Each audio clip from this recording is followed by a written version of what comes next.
You wouldn't believe. We are doing almost no paid advertising. Really? Yes. Wow. I believe sales is one of the most noble art in the world. 30% of all working population is ending up in a sales-related job. The real challenge is that you always have to go back to the originally power that you felt when you had the vision.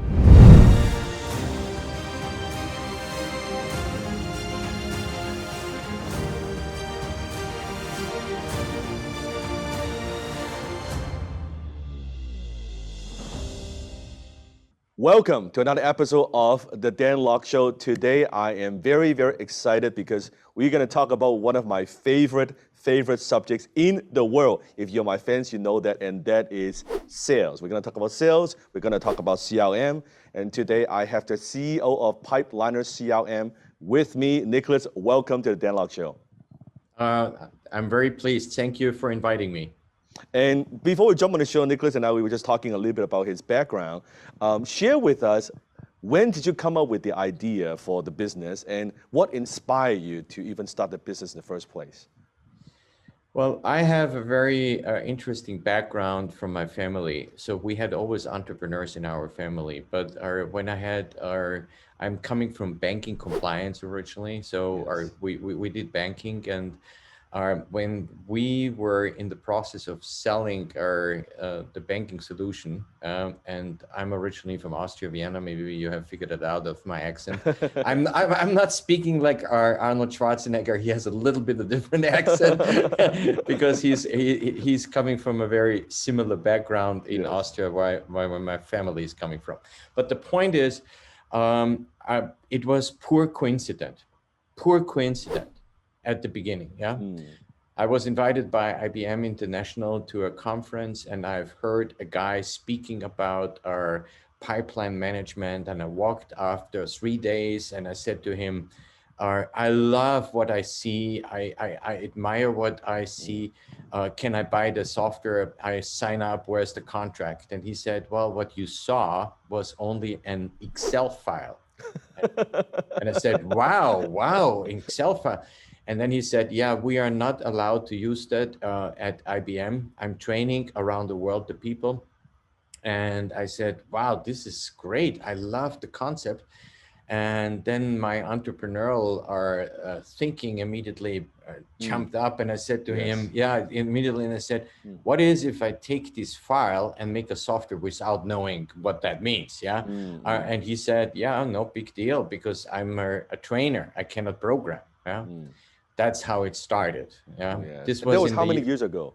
That was this conference. That was in the year 2007. Wow. In November 2007. Wow, amazing. And then how long it took you from just the idea, the concept, to something that's like a prototype, like a minimum viable product? Well, I came back from this conference, and I said to my team, to my programmers and architects and everybody, I said, I have an idea. Yeah.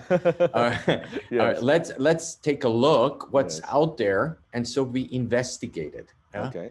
And this took us about almost 8 months to investigate or to find out what kind of solutions are out there. And then we realized, oh my goodness, all the solutions were basically from the same architectural point of view. And we interviewed also a lot of people. I cannot remember, but almost 1,000 people. Yeah. And everybody said CRM sucks. And I said, oh my goodness, this is a business opportunity, because when something is not working well, or when people don't like something, and I feel technology cannot suck. Technology should help, because before I had that, I was working for Apple. I brought Apple computer, especially in the late 80s and 90s. In the beginning, I brought Apple computer to the university sector in Europe, in Austria. Yeah. Yes. And so I was really helping, and so. For me, I had really the spirit of Steve Jobs behind me, and I was thinking, so technology cannot suck. So when some people said, and most salespeople said, oh, they hate CRM. And I said, oh my goodness, why they hate that? They need it, but they hate it. Something is off. Exactly. Yes. So that's how it started. Yeah. So it took us a while. And then was it like a few years before you started selling the first kind of a customer? Yes, the problem was, at the beginning it was, I realized that the technology in the year 2008 when we started was not there on HTML5. You could not have so many libraries. So we were looking for different kind of technologies that could better visualize, because I Right. realized one thing on salespeople when I interviewed them, and for myself too, from Apple coming, one thing is clear: salespeople want to visualize, they want to see, they want to experience. And so I realized, what kind of technology is out there? And there was Silverlight, if you remember, from IBM, from Microsoft, and there were other stuff out there. And so we ended up with a framework, and the framework was at that time Adobe Air. It was a very interesting framework where you can program. You have to understand that this time Flash was much more advanced and really cool. Yes. HTML5 was not there what it is now. Yeah. And so there was some languages not even existing like what we do now in Angular, and other stuff. Yeah. So we started with that to visualize data. So this took us, and then we realized, oh my goodness, it takes a lot of issues. You have not only you need contact management, you need account management, you need lead management, opportunity management, activity management, report. And so this is not what you can program in 1-2 years when you really do it good. Yeah. So it took us a while. And did you, in the beginning, were you just funding the venture yourself, or did you take on some investors, or you just kind of do it for a few years on your own first? No, we took no investors. We have even up to today, we are a private company. We have not stretched out to any ventures or growth investors. Okay. We have private investors that came out of the story that we had before, because we had created already one big solution. Correct. And we were the technical company who created the biggest compliance solution in the world. We were a market leader.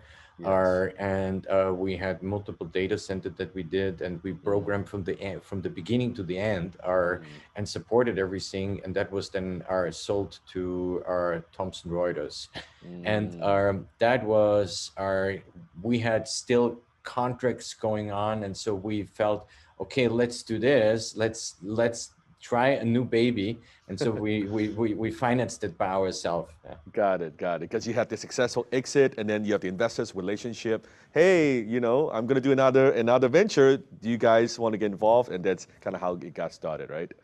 Now, Yes, it's a little bit complicated to explain all the details, but we financed it by ourselves, by the revenue streams that we received. Yeah. got it, got it. And how long it took for you to get to just being profitable?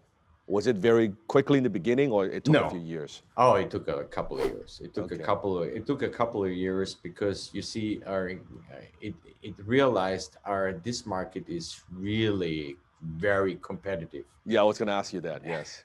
Very competitive compared to the banking compliance solution. You see, banking, most people don't understand, there's only 5,800 banks out there worldwide, and each bank has a compliance officer. So you have one person that you can address. So you have a database, let's say, from 6,000 people, and you target them. This is not complicated. Yeah. Sales is this big.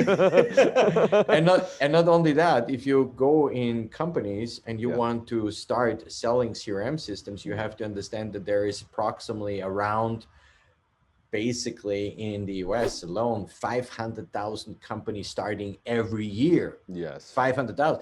When you go worldwide, and only if you concentrate on the English-speaking market, you have probably, I don't know, 100 million companies, or a million. Huge. And in the bigger the companies, you have not one person that you address. Multiple decision makers. Yeah. Multiple decision makers, because we were going in the banking compliance to the compliance officer.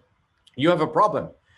you have a real issue. And we showed them, and then it was the compliance officer. Right now we are speaking to a lot of people. When you enter in the company, there is not only the finance department, the marketing department, the sales department. Everybody wants, and before they make a decision, everybody wants to. So it's more complicated. Okay, because in sales, I mean, I have trained tens of thousands of salespeople worldwide in 151 countries. Wonderful. Okay, so like that's my thing, right? And when I saw in the marketplace why I introduced like my training methodology, because I do think a lot of the sales methods from the past, they're outdated. Right? Yes, I agree. What used to work, like, you know, oh man, you have let's talk fast, let's twist the arms and push the prospects. I mean, people hate to be sold. Now people are more sophisticated. They like to they can do the research, like the high P sales, used car salesman technology. I mean, it just doesn't work anymore, right? And what's interesting is, so this is like something I know very, very well. Now, two questions. Question number one, in the beginning, how do you target, how do you define your market? Were you targeting enterprise or business, or like what kind of size? Like that's the first question. And second question is that how did you go about market to them? Very good questions. All right. So first of all, you see behind me a lot of very interesting people. Yes, Maybe there is one here that you know, yes. Peter Schumpeter. Yes. Yeah. Yes. And Awesome. Hayek, Yes. and so this is the Austrian School of Economics. It is a framework of thinking coming from Vienna, and it expanded. It's very popular in the US in many areas. Yes. And it's the view of libertarian thinking. Where is it really coming from? It comes from an entrepreneurial approach. And I said salespeople are I called even a term, salespeople are, I call them salespreneurs. Salespeople are entrepreneurs in an enterprise. Why? True. Because there is not so many jobs in the world where you get not a salary full, where you are, many are getting only a commission. Yeah. And no ceiling income. No income ceiling. Yeah. Go for instance to a hospital and you have maybe some surgery and you would say, I'm paying you only if it will be when it will be successful. Yes. I don't think you will be ever having any surgery. Not many surgeons left. Not exactly. So the point was, we realized we have immediately to address, and you cannot go immediately to the enterprise level. So we had to build step by step. We had first to convince a lot of mid-sized and smaller companies to see the solution before you are going to bigger one, because the bigger one said, show me the results. Yeah, show me that it's really working. So you have to build it up. So we built the solution step by step. So the first thing was, when I came to the US in the year 2012, was not to build a sales team. I built first a content team. And I was writing about our sales and the change of sales, what you have said, because sales has tremendously changed. Yes. Because I feel sales in the future is really building bridges and not walls. And what does that mean? It means, in my opinion, the most important part is when I would punch you into the face, what I would not do, okay? Yes. It would be hard to sell you something. Would you agree? Yeah, 100%. So sales, I see, and this is coming from the Austrians, has a peacekeeping component because it creates wealth and it produces peace. And so I said, salespeople are wealth creator and peace producer. I love that. I love that. Why? Because you see, when we exchange something, in that moment, immediately, there is a very different situation. Said that, in my opinion, the critical thing today is we need a different approach in sales. As you said, it's not the old way of thinking. 100%. Most people were depressed salespeople. Why? You remember Arthur Miller had a book about the death of the salesperson. Yeah. Yes. Yeah. Classic. And all the movies are portraying our salespeople as manipulated or as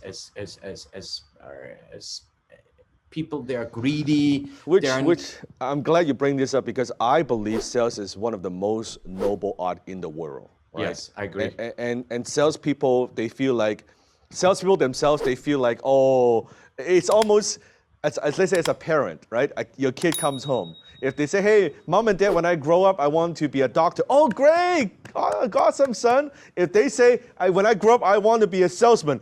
Oh my goodness, what did I do wrong? Like, how come I'm raising my kids to be a salesperson? It's almost like it's got this negative association because I don't blame the consumers because most salespeople are not very good. They are kind of a pushy and slimy and things like that. So it's given a very big name, a bad name, but it's simply not true. It is simply not true. Absolutely. This was one of the first reasons, besides content, that I was entering and was giving some speeches in different areas in the US. And Yes. I was going to Chicago. And in front of me was sitting one day the managing director of the DePaul University of the Sales and Marketing Department. Yes. And when he has heard me, he said, wow, this is exactly what we need. And so we were entering a couple of years ago into the university sector, and we just brought Pipeliner to the universities, to the students, because we need to influence positive the mindset of salespeople, that sales needs more education. It's one of the I would say professions that are out there. And the interesting thing is 30% of all working population is ending up in a sales related job. Yes. I was once speaking in front of a really almost 1,000 people. I'm sometimes speaking. And so I asked the audience, I said to the audience, hey guys, what do you want? Because we're young people. Who wants to be a doctor? Raising hands. Who wants to be a lawyer? But at the end of the day, I asked the people, who wants to be a sales manager? No hands. No hands. And then silence. Silence. And then I said to them, I have very, very good news for you. Yeah. I said 30% of you are ending in this job. It's true. It could be sales, it could be insurance, real estate, it could be retail sales. I mean, think about, for instance, Apple is for me are one of the best examples that I always bring. Yeah. When you go right now to an Apple store, and hopefully after COVID, we can go there again. Without restriction. It looks good for America. Yeah. So when you go there is hundreds of people, salespeople, and I always go to the store manager, and I ask them, what kind of people are you selecting? Do you want? And he said, I'm selecting not technical freaks. Not the geeks. No. He said, I'm selecting people that can really connect with the customer, selling the customer, building a relationship. When you go there, you feel, so they are all 400. I'm in Santa Monica on the 3rd Street. We have one of the bigger Apple stores. In the old times, a year ago, when it was everything open, there are working 400 salespeople. Wow. In shifts. But 400. And so if you would say, is that a salesperson? Sure, it's a salesperson. Of course. Of course.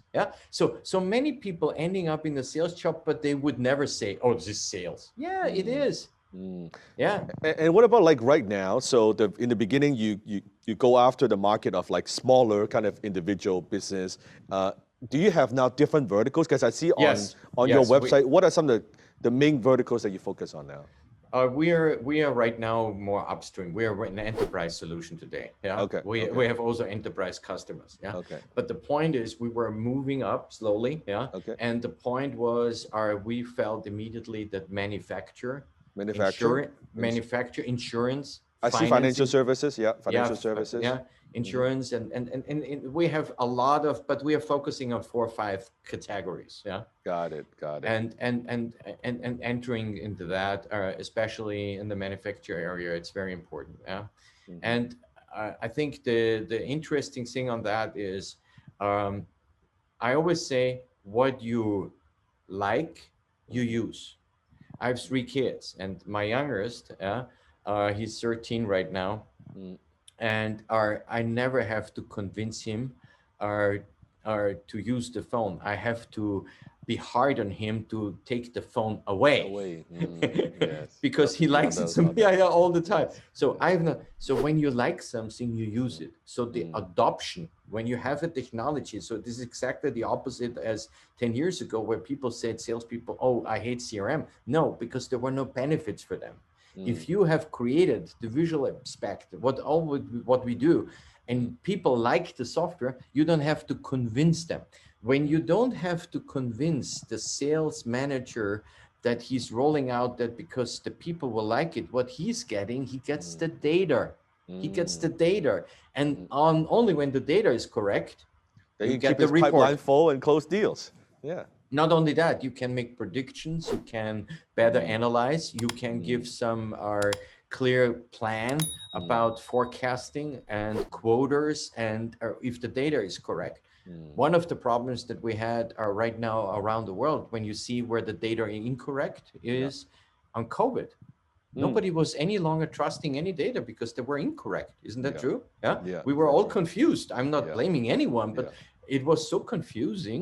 So when you have not correct data, you cannot predict for the future. It's really hard. You cannot make analyzing. Yeah. And this is in sales very important, the bigger the company, because you see big companies have to predict what is the next quarter, what is the future revenue. Yeah? And what percentage of your client base you think is enterprise versus like individual now? Well, I would say it's right now. We go step by step upstream. Yeah, Okay. we Yes. are. The hard thing is sometimes you have to let customer go. Yes. Yeah, Yes. this is Yes. because you see it's like it's a little bit like soccer. Yeah, when you are playing first in the regional area and And then other. national and then Yeah, global. Yeah, I get it. Yes. it's similar like Barcelona. I'm a big fan of FC Barcelona with Messi. Yeah, you see, they're playing the best players in the world, Yes. but they were just building that up step by step. It was not from the first day, and so you have to also within a company you have to build that up step by step. So sometimes you have to let some customers go because you are getting also more expensive. Yeah, because Yes, yes. yeah, Well, now your per user, I saw on your website, it's like $65 per month per user, or you have the $85 option, and then you have the enterprise version as well, right? Yes, correct. Yeah. Yeah. So we have but we start already a little bit higher, mainly, Yes, yes. small company, and also the complexity of small companies is not there. They don't need what we have, like analytic tools, like our and lagging and leading indicators. Indicators, yeah. Yeah, because when you have KPIs and you want really to predict Yeah, something, we're gonna and hit it. Yeah. yeah, exactly, they don't know what that is. Yeah. Yes, yes. So, But everything starts on the revolution of really salespeople are so crucial, especially for after COVID. Yeah. Why? Because you see, they have to go out. We have some industries, they have no sales at all. So they have to go out. And what is important that these salespeople not only motivated, but they have the right tool. Think about, I always compared it a little bit to in the area where I live in Los Angeles, yeah, yes, and in the area, there is a lot of houses are built, really, yes, constantly, yeah. yes. And I always walk to them and look at when the houses are built, the stages when they are going Yes. to the phases, yeah, when you Yes. build the house. And so I'm always talking to the people there, the handiworker, and I asked them, you have always to bring your own tools. Why? And they said, my tool that I'm using, the hammer or whatever it is so special to me. I need the best tool because only if I have the right tool, the best tool, So I do the can job. be, I know I can be efficient because it's about the speed. They get paid, these people get paid not per month, they get when they have done the job. So they want to be efficient. That means they want to be fast. Think that for a moment in sales. When you don't have not the right tool, yeah, you can put a nail into the wall to hang a picture on the wall. Yeah, you can use a lot of stuff, yeah, to put the nail into the wall, but it's only one tool that is the right tool. Yes. It's a hammer. Yes. Yes. So if salespeople don't have the right tool, and this is important for sales manager or for people that make decision, only the right tool gives you the outcome that people like what you do. Yeah, yeah. And then you get efficient because when you're not first effective, how you can become efficient, and when you be efficient, how you can become in a form of performance. And when you have that form of productivity in your company, then you get profitability. You can Would you say then, Nicholas, in the beginning, so it's more small, medium-sized business, right? And then afterwards, now you're shifting the client base more to enterprise, and then you are like kind of letting go some of these Well, smaller we will not users, push right? anyone out. We are not Yes, never we are yes, not never pushing someone out. No, yes, we yes. don't But they do that. quit themselves, right? They kind of like just go away. Yeah, yeah. Some of them say, "Hey, you guys are you have so many features right now because you see you make some stuff for some industries. Yeah, you cannot please everyone. It's impossible. You have to focus. You have to Do focus. you build the pipeliner in terms of modules, like or do they just give pay one fee and they get access to all these features? No, no, no. It's about our in some areas of feature sets. Yeah, Okay. for instance, So if I'm a we financial planner, do I see something that's different from a manufacturer? you can use some different. Okay, Yeah. okay, okay, And the customization is very different. Yeah, we okay, can okay. customize that very. It's like a Interesting. Lego set. You can like a Lego. I Okay, always use that as an example. You okay. see, when my son was a little bit younger, we were always buying this Lego stuff, and sometimes they're coming with hundreds and thousands of stones, and Yeah. you are overwhelmed by that. When there is not a manual, how you build out of the stones the right Yeah, thing. it's So just a bunch of the sa- stuff. Yeah. it's about yeah, and this is the same. Yeah.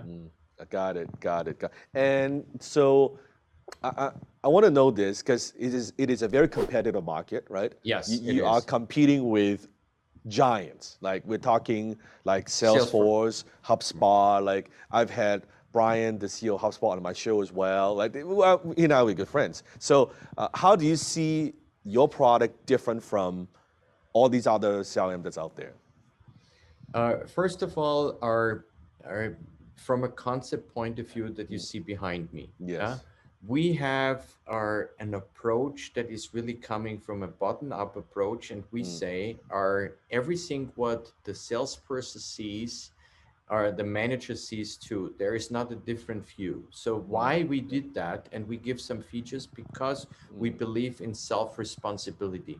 I believe in the future, the salesperson is already has an entrepreneurial approach. You have to more motivate him than entrepreneurial approach that he is using the software to his good. If he's good, Yeah. then the company gets it. Number Yeah. one. Number two is we're the most visual system in the world. Okay. There is not one. Yeah. Why? Because a picture speaks 60,000 times faster than a word. Why around the world on all the airports or when you travel, they're only working with icons because an icon immediately you immediately You know see. what it is. Yeah, exactly. Yeah. And certainly we have some embedded some stuff that no one has. Like we are really the first one who is really covering account management in some areas that no one is doing. So we have a lot of differentiations. We call it our USPs, unique selling propositions. Yes. Yeah, where Yeah. we are just focusing on that. But mainly, it is the methodology, it is the philosophy with the product that comes out. Because I believe strongly in the efficiency, in the processes, and in people. You have the processes as important as the people, but you have to align the people and how you bring process and people together, because you want that the people are really are becoming efficient, because only when they are efficient they will be productive, and the productivity leads at the end of the day to profitability. It's also interesting because you think about it could be Salesforce, HubSpot, or any kind of CRM. They were disrupting the industries. But then, if I hear you correctly, Pipeliner, you also want to disrupt what they have done, right? You want to make something that's better. Well, Not that it's we are integrated in HubSpot, and HubSpot is for me not a sales tool, is a marketing automation tool. Very good. They have a sales or a little CRM Sales Hub. component. Yeah, Yes. sales hub, but it's not really. It it cannot be used by bigger company. The sales tool, the marketing, yes, absolutely, it's a cool marketing tool, and I like it. Yeah, but the sales component, yeah. When you say bigger company, like how many salespeople? Well, it sometimes it starts maybe by 50 or more, but it starts on the complexity. I'll give you an Got it. example. Got it. If you have some form of field level security, that means you have fields and they are secure, and you should not see the same field as I am. Yeah, yeah, yeah, yeah, Yeah. yeah. For Makes instance, sense. Yeah. when you have a product catalog that is correlated to the ERP system directly, HubSpot cannot do that. Salesforce can do that. Microsoft can do that. Oracle can do that. But they are old systems. They are most coming from an old top-down approach where the user has a lot of functionality, but they don't like it. It's not like the similar, yeah? Yeah, yeah, and there are a lot of, well, I think they've been around for many years, Oh yeah, definitely. many years. So things are changing as well, right? What's been the some of the lessons you've learned, or even challenges you face when you are just like growing the company? Well, first of all, when you really run a company, you constantly have challenges, constantly, Yeah. and it's not only I would say coming from the customer Okay. or from, but the important part is that you always have to be competitive and to be customer focused. The competitiveness and the customer focus is important. The challenge is, what are my competitors are doing? Yeah. Is there anything out there that Yeah. I have immediately to implement? Or Yeah. is the challenge from a customer that you maybe lose, and immediately this would be a big customer, or it's very tough to rebuild that. So you have always that in focus. So you have outside challenges and you have inside challenges.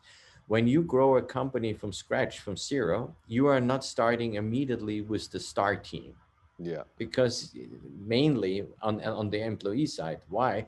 Because you cannot afford it. Yeah, it's like They're expensive. They're expensive for sure.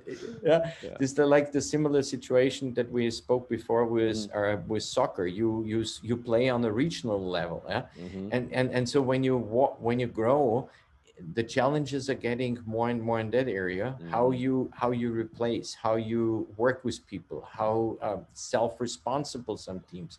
So you have technical challenge, financial challenges, you have personal challenges and workload. So it is I would say not every person is made to be an entrepreneur, to be honest. Yeah, I agree. I agree. In entrepreneurship, sometimes I have some, startup entrepreneurs, right, or want to be entrepreneurs, aspire entrepreneurs, and they see the fruit, right? They see, oh, if I have a successful company, if I have an exit, the lifestyle, right? I said it's actually not that glamorous. It's not that sexy. It's a lot of being yourself in a room just working.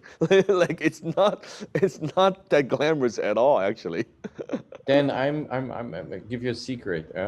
I'm turning 60 in 2 weeks. And Yeah. I was telling you, like, you don't look 60 at all, right? Now, by the Yeah. way, for the listeners who are listening to the podcast, not watching the video, Nicholas looks about like 45, just so you know. Just give you a little visual.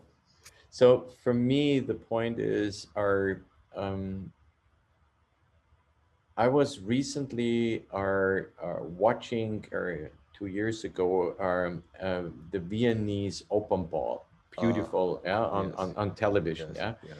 And there was a lady, she was dancing on the floor, and then the camera was following her, and then the reporter was going after her and asked her if she gives an interview, and she was doing that. She became 100 on that day and dancing, and he said to her, "Oh my goodness, you look so good, and you're 100 years old. What is your secret?" And she said, "I'm getting up early and work a lot." That is that's the life of Good an advice. entrepreneur. Yeah, that's good advice. But that's Yeah. the life of an entrepreneur. A lot of working. People think, okay, you delegating. Oh, come on, this is bullshit. You're not delegating. You have to lead. You have to do it. Well, I mean, a lot of entrepreneurs actually, after they retire, like a lot of them, they actually they lose the purpose. Right? A lot of them actually, the health starts declining and like all of that after they retire, because there's nothing to look forward to. Yeah, but the real ones are that we all follow, are Elon Musk and they're Yeah, yeah, workaholics. yeah. We They're don't, all yeah, yeah, good. yeah, we don't They're just retire. yeah. So they are Yeah, not. They have a lot of projects, and yeah. my work day starts at 4 in the morning every day. Wow, wow, Four. My first wow. meetings. Yeah. No. So anyhow.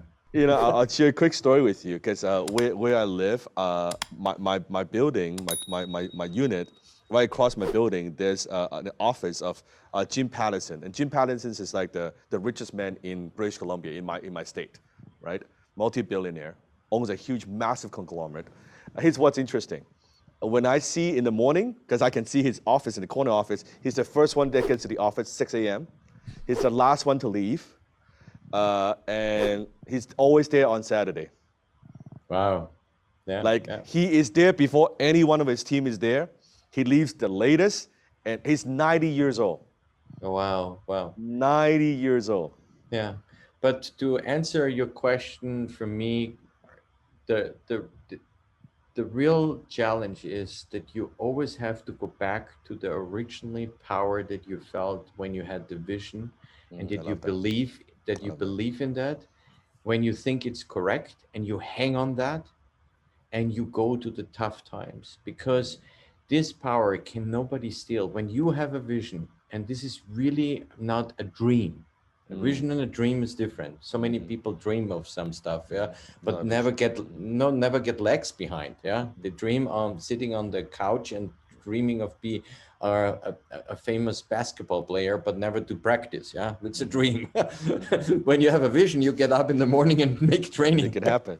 Make it Yes. happen, yeah. Yes. So the point is, when you have that dream and you have seen already success, there is tough times. There is absolutely tough times, and you have, if you press through, if you stay on, if you committed that, and you have other people, and you are going to that, you go to hard times. But when you stay in, there is always a good day also coming. There is not only bad days. There is not only bad days. You have to stay in. And this is why I want to create around the world the pipelinepreneurs. I call them the pipelinepreneurs. We create right now. I love that. We create right now around the world, Dan, it's amazing, are people like a franchise concept. We give them everything. We give them the product, we give them the support, we give them the training, we give them the LMS to learn this. The only thing what they have to do, and we started by coincidence in Africa, and we have right now hundreds of people in training, and we give them not a fish, we learn them to be fishermen. Why? Because we believe we have to go there where there's nothing there to help them, that they are not all get crazy. Because you see, the immigration problem is what? It's mainly a problem of no work. Yes. Yeah, Yes. mainly. Yeah, there's Yes. some No way to produce income. Yeah. Yes, because the vision is, I want to go somewhere to have a better life. Why we not bring real options that they can build something to the countries where they need it? Yeah, and so we felt we go to Africa. Which I think is very powerful from a business model perspective, because, I mean, let's face it, a software is a software, right? Yeah. A software. But when you turn it into something emotional, personal, and turn it into a movement, Yes. when it's a community-based software versus here's just a software, then you have something that goes beyond than software. The software is just a tool, right? Yeah. But it's the people. So I love that model. I think it's brilliant. And this is why we created our platform. And this is also very unique that no other vendor has, not even Salesforce. We created salespop.net. Oh, cool. Yeah. Which is And your podcast, right? Yeah, and I would love to invite you. But Yes. the point is, we have right now, in the years built, that we have 1,100 contributors already. 1,100. We have tremendous content. We have almost a daily TV channel. Yeah, we have started some stuff, and all for free. Content. Why content? Why what we give away is real good content for salespeople. How to be better manager, how to be better in marketing, how to be better in closing a deal, how to be better as a leader. And we work with universities. We have our from Harvard people, from Yale people, they're coming and giving their wisdom, producing and pushing out the books and stuff like that. And our platform is Sales Pop. And it's only concentrating on this topic. We want to be this channel that the people are, when they are in the night and saying, I need more something going around sales, and they wake up and say, oh, you go to Sales Pop. And all of that is just really giving education away, because we live in a time where people need educated in knowledge how to change. Yes. Yeah. Yes. That's 100%. 100%. I'm 100% in agreement, and that's also why I create so much content. In terms of your marketing, what percentage of your now new users and customers and deal flow come from organic, like all the content from the podcast, versus like paid advertising? Oh, you wouldn't believe, we are doing almost no paid advertising. Really? Yes. Wow. Nobody believes that, but this is the truth. Really, Wow. honestly, yeah. We have a little, but very, very rare. We have a concept that is a little bit more to explain, and it's a proprietary knowledge that we have, so I cannot share Got it. everything. I gotta Yeah, understand yeah. that. Yes, yes. I But we respect have that. created something. We have created something that we are not using because I feel Mm, this is our this is for me a little bit a system that feeds the purpose of the investors. mm, mm. And the point is, I know many, when they get a lot of money, they have immediately to invest a portion of that money in Google AdWords because Yeah, Google paid. Yeah, AdWords is and paid. invested in their funds. Hmm. So anyhow, it's a whole story and nothing I got it. against that, but Yeah. I created a different system. Mm, mm. You and from the beginning, when you before you launched the platform, talking to 1,000 people, to me that tells me that you're already very much customer centric.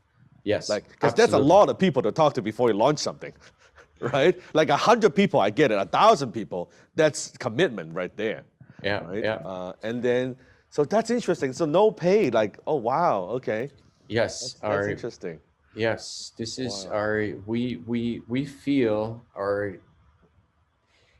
you cannot, you see, when David was fighting against Goliath, Mm, maybe you know this story from the Bible, yeah, mm, a very mm, beautiful story of the Old Testament, mm, yeah. mm, And as I said, I have a very interesting background, and anyhow, the point is that I want to make is, David was not using the same weapon against Goliath. mm, He had no chance if he would took the sword that the people were giving him, because his king at that time, mm, Saul, gave him the armor, and he was trying that mm, on, mm, and then he mm, gave him the sword, and mm, David was sitting there and said, this doesn't feel good. This is mm, not what I can do. He took everything away, and what he did, he was doing the stone and under and just hit with the stone Goliath. So that means if you are one to fight against the big ones and competing against the big ones It's and got in massive budget, right? yeah, and and it will not work. Yeah. So I cannot fight against with the same tools against Mm, my mm, competitors mm. and using the same methodology. I have to do Mm. something different, and this is what Wow. we did. Yeah. That is cool. That is cool. So would you say the podcast is now the number one driver for like bringing leads? No, it's not. It's one of them, or Okay, it's very but the good. content, the ebooks, the Yes, articles, the blogs. Mm, yes, and then yeah, it's one. It's one. mm. It's definitely of a multi-pillar table. Yes, yes, yes. So the house is built on many pillars. It's not one. Yes. You never have to do one thing. You have to do many Many, things many at the things. Yes. many things and Yes. constantly. Yes. The endurance is one of my favorite book is Good to Great. Oh, Maybe, yes. yeah. Yes. Yep. And you Great book. know the before you are really having or heavily push the wagon or the stone in the right direction. Mhm. At the beginning it's hard, it's only a little bit, but Just the when flywheel, right? Yeah, it's hard. yeah, the Mhm. flywheel, when before it's really, and the bigger the flywheel is, Mm. the harder at the beginning it is. Yes. Yes, that's beautiful. I love it. We mean, Nicholas, we could talk for hours, hours and hours, and I love the story. And because I'm also in sales training, so I could appreciate the thoughts and the just the effort that you put behind like what you're working on. It's interesting though. I see you kind of almost like a little philosopher, like a sales philosopher. It's awesome. For my listeners who are salespeople or entrepreneurs listening to the show, watching the show, if they want to find out more about Pipeliner, Yes. what's the best place to do that? If they want some good content, where's the best place to look? Yeah, so our number one is you go to our salespop.net, Yeah. salespop, Pop.net. P-O-P, yeah, .net, for all content for free. And you have right now Massive. thousands It's got so much of content. videos. Yeah, so Yeah, much it's content. crazy. It's crazy. Yeah, Because I've seen it. yeah. And if you go to Pipeliner CRM, Mm-hmm. Pipeliner with an R, Pipeliner CRM, or the pipelinersales.com, Okay. Pipeliner CRM, pipelinersales.com, Mm-hmm. either it works. You go straight to the product. Yeah. Awesome. And there is a free trial. You can try it. You see a lot of content there too. And And there's some tutorials. I see the videos, the yeah, walkthrough, if they want to learn like visually what it kind of looks visual. like. They can Yeah, see that we as we well. give we give a lot. We try to be very transparent because Yes. you see you cannot build that. Yeah, we Mm-hmm. constantly come out with new stuff. Mm-hmm. But on the deepest level, in my opinion, is I strongly believe we have to motivate again people to build the middle class, Mm-hmm. and only the middle class brings stability in the society. Mm-hmm. And the middle class is mainly built, that is most people don't understand, by Yes. salespeople. Yes. And if a salesperson understands that he is equal to a Harvard lawyer, he's Mm-hmm. equal to a doctor from UCLA, Mm-hmm. he's equal to all of that, and he Mm-hmm. is not feeling, oh, you're just a salesperson, yeah? Yeah. Yeah. Yeah. Or no, it's so a great profession. And most people think, oh, salesperson, any person can do. No, you No. have to learn. There is a lot to learn in the new area, yeah, Mm-hmm. about knowledge, Mm-hmm. social intelligence. Our, Mm-hmm. our, the soft facts are very important in the future. Yeah, you have so many things to learn, but it's a beautiful profession because you create wealth, what our society needs, and you Yes. create peace, guys. Peace, what the world needs too. Who wants to have around living in an area where you are isolated because out there is only violence and War. craziness, Mm-hmm. war and Mm-hmm. whatever. Yeah. So we have to change the mindset of salespeople. We have to change the mindset of society, how important sales is. And Hollywood was responsible for over 95 famous production, where salespeople always are portrayed in a negative area. Yes. It looks good, but you remember Wall Street? Yeah. We all love these movies, Yeah. Golden or Gecko. Mm-hmm. or whatever, but they are greedy, they are immoral, they are not Mm-hmm. ethics, are there. And Mm-hmm. you like the movies, yeah, but you Mm-hmm. say, oh my goodness, what kind of awful people they are. Mm-hmm. And you see, Mm-hmm. sales was always portrayed negative, never Yes. positive. We have to Yes. change that. We have to Yes. change that. And this is what we do. I love it. I love it. Nicholas, so glad to have you on the show. I mean, like I said, we could talk for hours. I appreciate you. Let's keep the conversation going. I'd love to Yes. have my team get in touch. Maybe show you a little bit of what we do as well in terms of training salespeople, Oh, really yeah. elevating the sales game, right? Wonderful. Yeah. And I'll Yes. be honored to be on your show. Okay. Wonderful. You got it.